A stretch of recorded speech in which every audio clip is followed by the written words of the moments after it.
قرآن نے ان سارے معاشرتی فسادات سے بچنے کے لیے ہمیں کہا کہ جب بھی تولو پورا تولو، ناپو تو پورا ناپو، بات کرو تو انصاف کی کرو، رعایت کی نہ کرو۔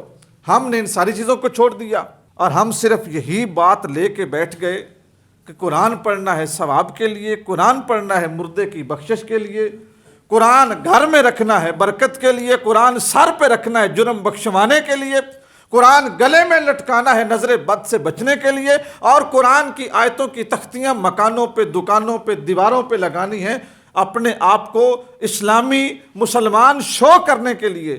ہم نے بھی تو قرآن کا جو مقصد نزول تھا اس کے ساتھ کوئی انصاف نہیں کیا۔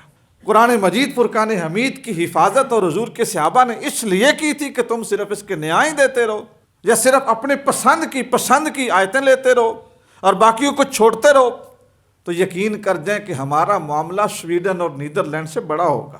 ان لوگوں کو یہ جرأت، میں کئی بار یہ بات کرتا ہوں کہ جب بھی کسی ملک میں خاکے بنتے ہیں، جب بھی کسی ملک میں قرآن نظر آتش ہوتا ہے، جب بھی کسی ملک میں مقدسات کے اوپر اعتراضات ہوتے ہیں یا جو بھی گستاخی ہوتی ہے، اس کے پیچھے 90+ کردار ہمارا مسلمانوں کا ہے، کیونکہ ان کو پتہ ہے کہ ان چیزوں کے جو محافظ ہیں نا، وہ شتر مرغ کی طرح اپنے سر جو ہے نا وہ ریت میں دے کے کھڑے ہیں۔ ہر اسلامی ملک اس کی جو گردن ہے نا وہ ان کے پنجے میں ہے، جب چاہیں دبوچیں، جب چاہیں پھیریں۔ تو جن قوموں کے اپنے کوئی فیصلے نہیں نہ ہوتے، اور جن قوموں کے کوئی اپنے منشور نہیں ہوتے، اور جن قوموں کو اپنی مقدسات کے ساتھ ضرورت کے لیے ہی محبت ہوتی ہے، ان قوموں کے مقدسات کے ساتھ ایسا ہی سلوک ہوتا ہے جیسا ہمارے ساتھ ہو رہا ہے۔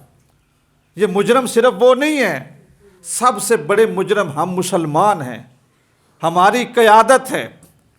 65 کے لگ بھگ اسلامی ملک ہیں پوری دنیا میں جو آفیشلی جن کا مذہب اسلام ہے۔ بدبختی کی حالت یہ ہے کہ ایک چپا زمین ایسی نہیں پوری دنیا پہ جہاں پہ اسلام نافذ ہو۔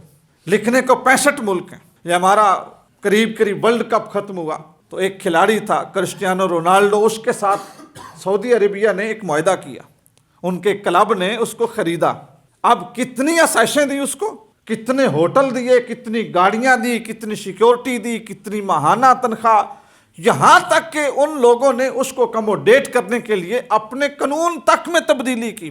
جم دیے، سمندر میں تیرنے کے لیے اسپیشل قسم کی کشتی، بڑی لگژری گاڑیاں، سارا کچھ، سپر مارکیٹ جہاں سے اپنی مرضی کی وہ خریداری کرے۔ لیکن کیا کوئی ان سے پوچھتا ہے کہ جناب ایک بندے پہ سینکڑوں ارب خرچ کرتے ہو اپنی مشہوری کے لیے، تمہارے بارڈر کے ساتھ ملک شام ہے، ملک یمن ہے، جہاں کے لوگ مردار کھانے پہ مجبور ہیں، گھاس کھانے پہ مجبور ہیں، کیا تم رسول اللہ کی امت ہو؟ اپنے شو کے لیے، اپنی مشہوری کے لیے یہاں تک خرچ کر سکتے ہو؟ رسول اللہ صلی اللہ علیہ وسلم کی امت کو بھوکا مرتے ہوئے دیکھ کے تمہارا پیسہ خرچ نہیں ہوتا؟ قرآن نے ہمیں یہی کہا، انما المؤمنون اخوہ، او مومنوں جب تم نے کلمہ پڑھ لیا تم ایک دوسرے کے بھائی ہو گئے ہو۔ کیا کوئی اپنے بھائی کو مرتے ہوئے چھوڑتا ہے؟ کہتا ہے یہ بھوکا مرتا رہے اور میں خود عیاشی کرتا رہوں؟ کیا کوئی شخص اس بات کو پسند کرتا ہے؟ مجموعی طور پہ جب امت کمزور ہوئی تو لوگ قرآن کے بھی خلاف ہو گئے، صحابہ کے اوپر باتیں ہونے لگیں، حضور کی ازواج کے اوپر ہونے لگی، سرکار کے پیغام کے اوپر ہونے لگی، سرکار دو عالم صلی اللہ علیہ وسلم کی ذات کے اوپر ہونے لگی، صرف اس وجہ سے کہ ہم جو رکھوالے تھے نا ہم کمزور ہیں۔ میرے بھائیوں، فرد سے معاشرہ بنتا ہے۔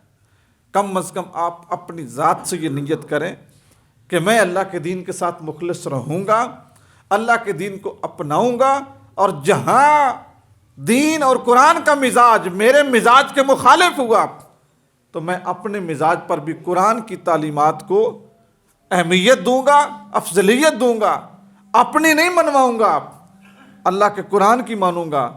دوستان گرامی، پھر وہ وقت شاید پلٹ آئے کہ مسلمانوں کا سکہ رائج ہو، مسلمان احتجاج کریں تو ان کے احتجاج کو کچھ سمجھا جائے، ورنہ آپ جہاں پر بھی احتجاج کریں گے، آپ کی مقدسات کی گستاخیاں کرنے والوں کو یقین ہے کہ یہ چند سکوں کے پجاری ہیں، پیسے دے دو، ڈالر دے دو، یورو دے دو، یہ چپ ہو جائیں گے۔ اللہ تعالی ہمیں اپنی ذمہ داریاں بھی سمجھنے کی توفیق نصیب کرے، آمین۔ وما علینا الا البلاغ۔